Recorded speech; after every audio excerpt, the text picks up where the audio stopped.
This episode of Capes and Lunatics is brought to you by Tweaked Audio. Get awesome headphones, go to tweakedaudio.com and use the coupon code Southgate to get 30% off, free shipping, and a lifetime warranty. Or you can get there through the link on our website, southgatemediagroup.com.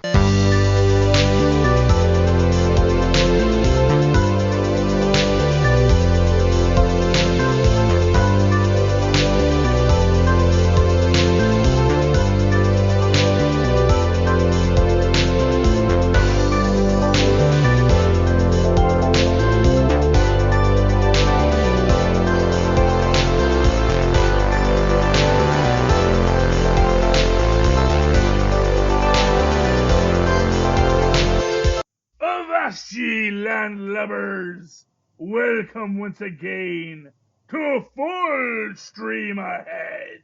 Arr! I'm your host, Charlie the Professor Esser, and with me, as always, is my skinny rich friend. It's Mozz. Hey, Mozz, welcome back. Oh, guys and gals, Mandalorians and Mandalorianettes, Yiddles and Yaddles.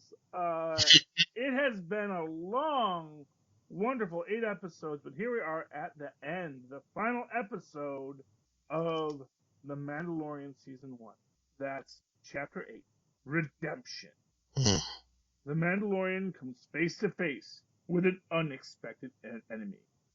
This episode actually directed by Taika Waititi.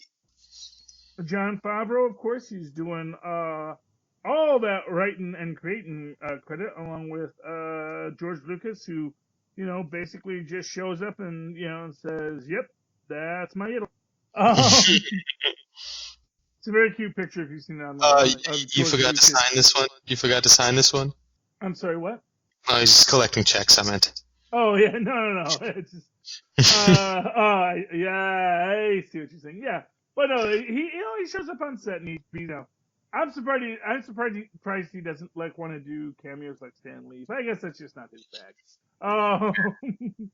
But as it is, no, there's a very cute picture of him meeting Yiddle, and it's very cute because it's just a little Yiddle puppet and George Lucas, and it is lovely.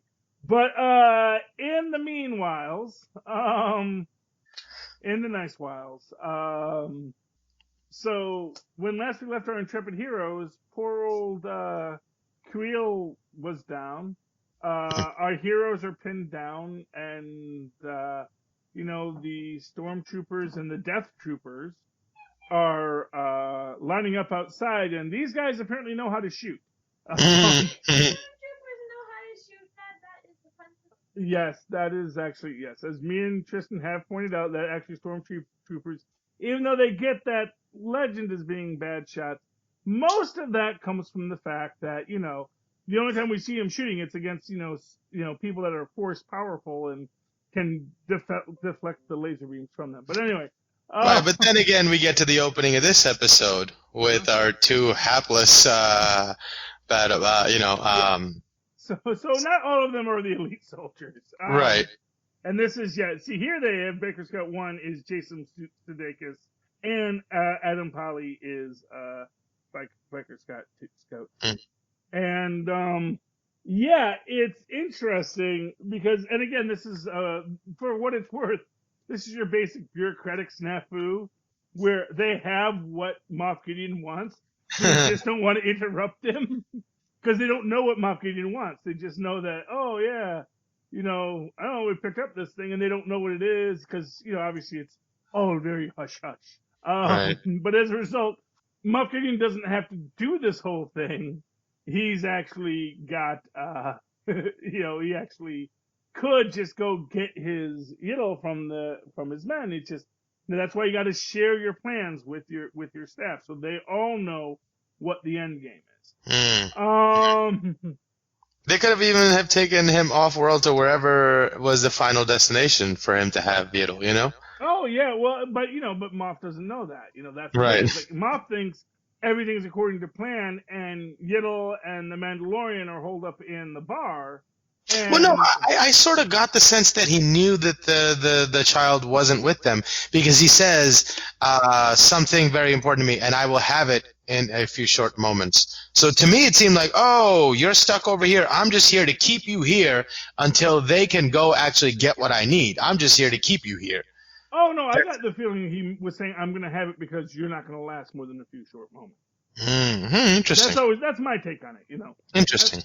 And there's different ways to interpret it, and yeah, it's possible that he did know, but basically, I get the feeling that his Jason Sudeikis and Adam Pally just aren't doing the best communication job on this, and Right. They're sort of not the ambitious types. They're like, hey, I'm paid to do a job. I'm going to do it exactly as I was told. I'm not veering from that. I have no designs on getting any further. yeah, they are the Rosencrantz and Guildenstern of the dark side, and they are of the dark side because they smack around Baby Ittle. Yeah. And yeah. that is not cool. That is not cool. I mean, regardless of whether bitch, it must take like a certain kind of person to like swat at a baby. Yeah. Well, I mean, regardless of what it is, you don't know it, but it looks like a tiny little baby. Well, it takes a certain kind of person to be able to bring yourself to do that. That's crazy. That's the same kind of person that would kick a dog. It's exactly. They're bad people. I guess you don't. As it turns out, you don't serve the Empire unless you're probably a pretty awful person to start with. Right. Maybe that's the big reveal of this whole thing. As it stands, though, there's just a lot of great things that happen in this. You have your basic standoff. You have that they're, gonna blow through the door, and basically, they're just gonna blow the whole thing up, because why even bother? Yeah, you get that special repeating cannon that looks like it was pulled off of a fighter plane. Oh yeah. Well, that's definitely fresh from a repurposed TIE fighter, It's like, yeah, and that's sort of, so you know how like people say like after World War II there were all these stockpiles of weapons all around Europe, and that's how these drug kingpins whatever got a lot of hands on. It seemed like one of those things. Oh look, we found a cache of old Imperial weapons, and look what we have. Yeah, well, and for what it's worth, Cara Dune said, this planet was like the last. Even after the Empire fell, this was one of the last holdouts for Imperials because it's just dug in and it's just a real hard place to get people out of. And what I think is great is we do find out that, because this is what's really cool in this, is that we do get that, because they realize that they can get to the underground tunnel systems that the Mandalorians had been using. But in the meantime, Mandalorian gets hit and he's being all tough guy and all it says, no, you guys go on, get to the child, save the child. And this is what's beautiful is IG-11 basically says, I'm programmed to heal you. Let me take care of you. It's like, no, I can't. And it's just amazing to me when he says to him, I have to remove your mask. Again, also just like showing that respect, letting him know I have to remove the mask to help you. Yeah. And the Mandalorian saying, no living being has seen me without this mask since I was a child. And then IG-11 just coming right back and says, I'm not a living being. Basically really saying that thing that you hate about me, that I'm not real, or I'm not sentient, or I'm not a person, that actually helps you here. Because it means I can see you, and I'm just like a toaster seeing you. It's not violating your way. And it also serves to say, hey, look, I can be changed. My programming was changed. I'm not like all IG-11s are not hunters, It just matters the operating system you put in them, I guess, exactly. Or something to that effect. Rebuilding its neural harness, like he says, and then reteaching it to be something different. Although we see at the end, he makes this point that his old programming still does exist in there. He does have the original manufacturer's protocol. He just has another protocol written above it. Yeah. So that I thought was very interesting. And I love it because you don't have to be sad. He goes, I'm not sad. He goes, yes, you are. I can read your blood pressure in your body. Yes, and that's I mean, again, because it is beautiful. The whole thing is just so gorgeous. Everything we get in this. When we see the Armorer again, and man, the Armorer is just. Oh, I mean, she gets my hardest working woman in show business award this week. I dig it. You know, she is just amazing. Everything she does. That actress, oh man, she better survive. I need to see her in Mandalorian 2 Electric Boogaloo. You know. What I thought was great about that is their faith in the idea, their faith in the ideology of their system of belief. There's, because they went out, in my opinion, they all went out and saved the day when the Mandalorian needed it because it was in service of one of their core beliefs. You protect the finelings at whatever cost. That is the way. Mm-hmm. And if it is the way, personal cost is not an issue. Which is why I think they were so happy to show up for him, because they get to serve the cause or their philosophy or get to live their philosophy in that way. And that cost them this, but she is stoic about it. She's not terribly lamenting, because it's like, hey, if this is what the philosophy, if applied to the real world, we think it is the way. So we have to let it run its course. If we don't believe in it, then, then it's not worth believing in at all. So if this is the way, if only one of us is meant to survive, then that is what the way demands, and the way will find its way to wherever this is meant to go. And if this is meant to end here, then that was the way too. I thought that was so romantic and beautiful. Yeah, and it is beautiful, and I do love. And my favorite thing in this whole thing is the Armorer talking to the Mandalorian about this subject. That look, you were a foundling. It is a foundling. Yeah. And and he says, I can't train it. He says, no, not train it. It's too young. You must either find its people or begin its training. I mean, that if you can't find it if you can't find its people before it becomes mature enough to be a Mandalorian, then you must train it to be a Mandalorian. And I think he's wrong to say that I don't think he's ready. Oh, what he says, he doesn't think that Yiddle is ready to be trained. I think he may be wrong about that. I think he's still, and how dare he say that? He's already underestimated his capabilities. So but I think that's just a little bit of self-serving, I imagine that, the obvious point is that probably normal Mandalorian training is very harsh and grueling. And, it probably does not behoove the short-legged of, we don't see a lot of short-legged Mandalorians out there. So that whatever training for Mandalorian it is probably very intense. Now, granted, I think that certainly Yiddle could handle it. And not only that, but it would be modified to express itself through the medium given, the species. Wouldn't it be? Because they take foundlings from every, whatever, so... Well, they take foundlings... Yeah, they do take foundlings, but, most of the species that they're probably coming into contact with are probably vaguely normal-sized humanoids. All the Mandalorians did seem to be... Exactly. big. We don't see a lot of tiny Mandalorians, That's true. What is a aspect of that is that, he has to... So... he has to find his people or train them into a Mandalorian. What training is, we don't know. But what is interesting, this was this other interesting thing. Again, what I said before about not everybody knows about the Force is, once again, even though the Armorer knows more about it, doesn't really have details. It's just knows that. Yeah, there was a race of wizards Mandalore went to war with ages ago, and those wizards, they had this power. They had powers like this, but it's still all just myth and legend. And also, what's interesting about that is the fact that this brings up the idea that the Mandalorians did go to war with the Jedi, because the they do have that the Mandalorians were wiped out by the Empire, but the original war with the Jedi is arguably what codified the Mandalorian way. and that's like my own fan theory. So they went to war with the Jedi, not because they were in service of the Empire, but on their own, or there wasn't any. Because the Jedi, were controlling everything, and Mandalore didn't want to join the Republic.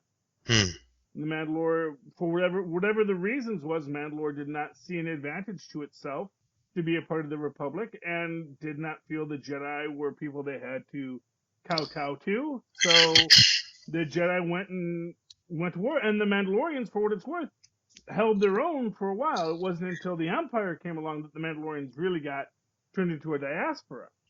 But I've always felt that that's why the Mandalorians don't take off the helmet, because I think the Beskar helmet protects against the Force.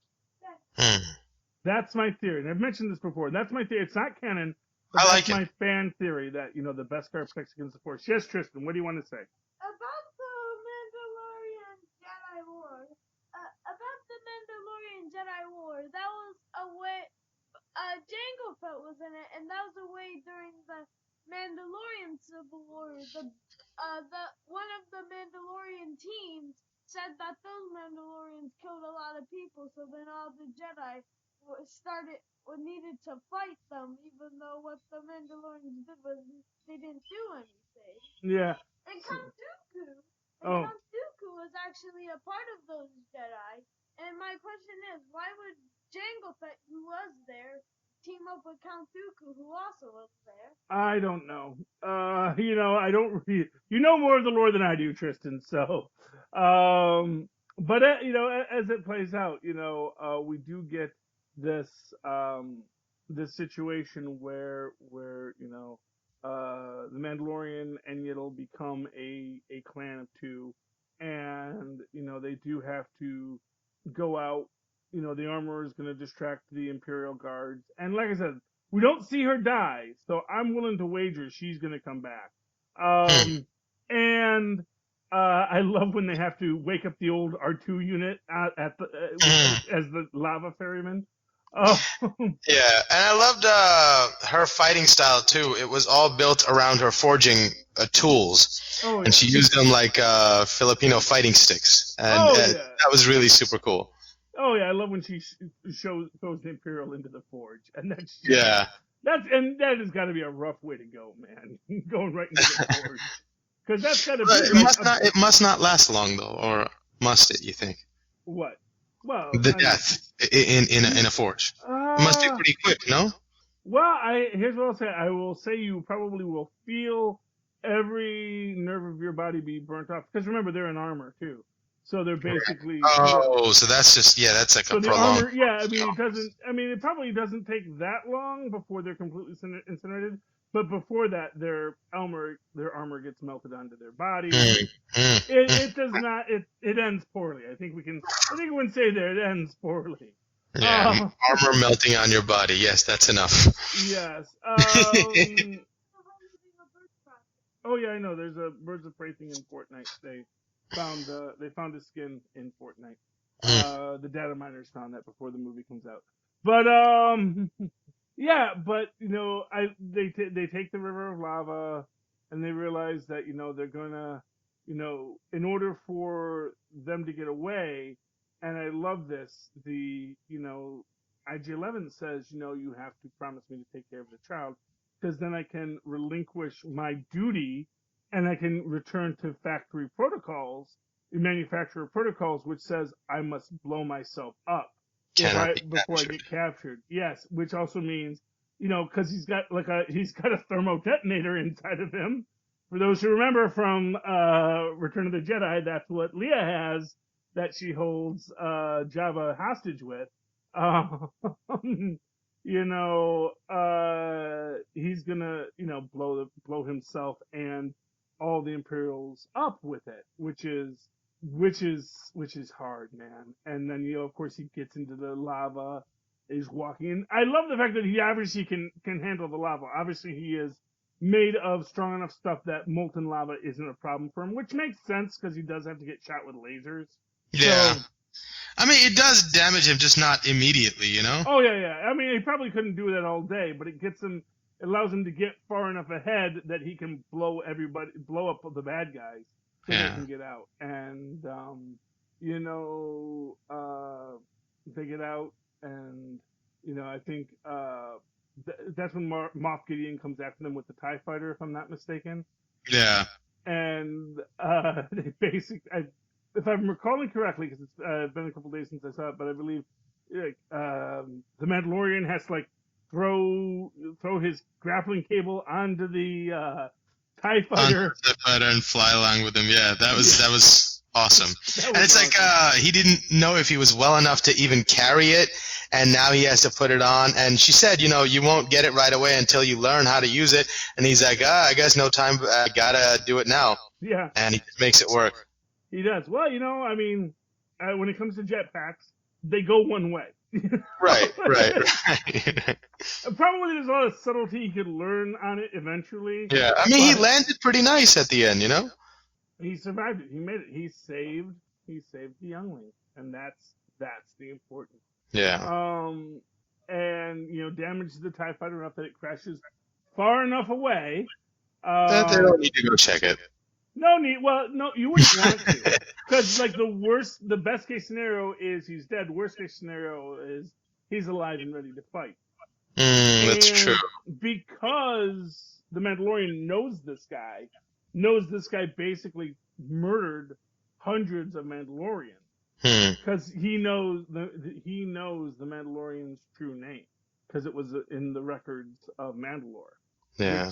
Grief Karga managed to capture when he was the Moff of Mandalore, which is pretty hardcore. In fact, at the very end, we see. I mean, you stayed till the very end, right? Yes.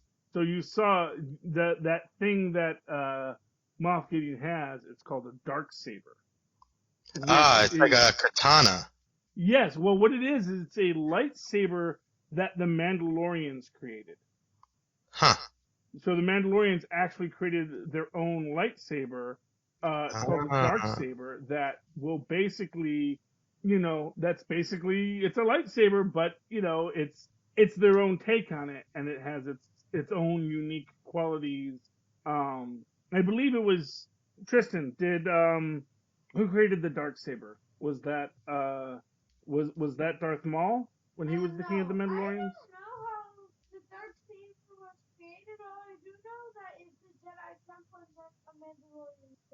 So a Mandalorian stole the Darksaber from a Jedi temple, and then they made more. Interesting. Yeah. Or was there only one that is held by the ruler of Mandalore? Was that how it worked? Yeah. Oh, okay. So basically he stole that from Mandalore when he was the ruler of Mandalore. Because I know that basically when Boba Fett was the king of the Mandalorians, or Jango Fett was the king, there were all of the famous Fetts had been rulers of the Mandalorians at one point or another, and Darth Maul was. Yes, and Darth Maul was king of the Mandalorians for a while, and also wielded the Darksaber. So that's your marking as being the ruler of the Mandalorians. But in this case, it was stolen from the Mandalorians. He wasn't given that to be their ruler.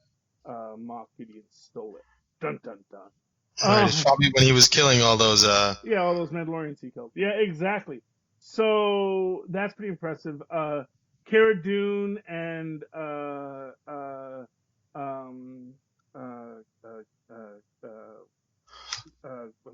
his name. Who are you thinking? Grief Karga. Cara Dune and Grief Karga, they're going to stay, and Cara Dune's going to be his new right hand as they rebuild the Bounty Hunters Guild. And then, the Mandalorian, and it'll take off into, not really the sunset, because it's outer space where the sun is always shining. And yeah, that's kind of the episode, I think. So when there was that moment where they're showing when the Mandalorian was rescued by the Mandalorians, who was it that rescued him? Was that a famous Mandalorian? Well, it has the same markings as Boba Fett. Okay. So he could have been of the same clan that found Boba Fett. So it's either that it was Boba Fett or it was another member of Boba Fett's clan. Gotcha. Because they made made sure you saw the little antenna and everything. Yeah, it looks a lot like Boba Fett who finds it. So right. Okay. There are reasons to think that might have been Boba Fett. I don't think it was voiced by the actor who plays Boba Fett, but from what I've heard, there might be a falling out between. Oh no, actually that's Darth Vader, the actor who plays Darth Vader, and those films had a falling out. But yeah, it is what it is. But as it stands, yeah. So it's been implied that if it's not Boba Fett, it's part of the Fett's clan. So that's the idea there. So that there is this deep relationship to the original series and the most famous Mandalorian, who wasn't really a Mandalorian, although maybe he was, Boba Fett. Right, because he was a clone, right? Well, he was a clone, but that doesn't make you not a Mandalorian. He's not a Mandalorian because he wasn't raised in the Mandalorian culture, according to some. But I don't know how much. Tristan points out he was at one point king of the Mandalorian. So. I mean, what more do you need to know? Yeah, I don't. But again, I don't know if that's still canon. I don't know what Tristan is pulling that from. That's from one of the novels or one of the canon comics. You know, there's all sorts of stuff out there, Mozz, and it's hard to keep track of it all. But but that's what me and Tristan are here for, and to help you all waddle through it. Right on. Like yaddle. Any final thoughts on this, the final episode, the ultimate episode? Take a drink of, because why not? Because why not? I love it. Any final thoughts, Mozzie? No, I'm just super excited for where they go with this from here, and to see Baby Yoda grow older. Oh, Teenage Yoda. Who knows, man? You know, it's like you're not my real founder. Yeah. I mean, it's going to be interesting. I guess that'll be the true test of knowing whether he's a baby or, if as he matures, he goes through like a little rebellious stage. Well, I mean, as a quality to it, obviously he's in that toddler's quote-unquote state, Anyway, right, he's not a baby. He's terrible twos or whatever. Yeah, well, he's like probably... Well, but that's after 50 years. And it's like, people say, it's dogs don't age 1 year for every 7. It's like their first year is like 7 years, and then their second year is like, like their first 2 years are like 7 years each. And so by a 2-year-old pup, it's like, a 14, 15-year-old kid. And then they sort of graze into regular aging until they start to age very rapidly, So that's kind of how that works. And so it's entirely possible that, the first 50 years are becoming that, 4 or 5-year-old, maybe between a toddler and a kid. And then, the next 10 years might be, from 5 to 20, So we don't really know yet how the aging process works. But we'll see when we come back to this stuff in the fall. And in between then, we're going to be getting Winter Soldier and the Falcon. And I think somewhere in there we're getting WandaVision.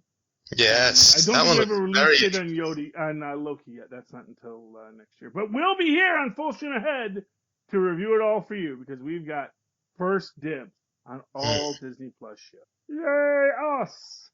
Hey. Okay, Mozzie. Where can people find you if they'd like to reach out and touch you or make a suggestion for what to review next? Oh, they can email all suggestions to mozzmanzoor@gmail.com or find me on Facebook under Mozz Manzoor. That's MOZZ MANZOOR. And, of course, you can always write to me in that old-fashioned email way, the way our Mozz and Paz once did, at superconnectivityblog@gmail.com. That's superconnectivityblog, all one word, @gmail.com. Of course, follow me on the Twitters as I live tweet Agents of S.H.I.E.L.D., which is coming back. Yes, sir. That's CHARLIEESSER. Look for the 2 E's in the middle. For quality. Bing! There you go. Thank you, Mozz. Yeah. And of course, when Agents of S.H.I.E.L.D. comes back, me and Mozz will also be reviewing that over on the Nuff Said feed on South Beatney. Okay, so, me hearties, you have weathered this long and luxurious voyage with me and Mozz, from the child to the, what was this called? The redemption. Yes. Oh, thank you for joining us on this long ride. We hope you've enjoyed it. We hope you didn't get seasick. And we hope that you embark with us again next week on Full Stream Ahead. Arr.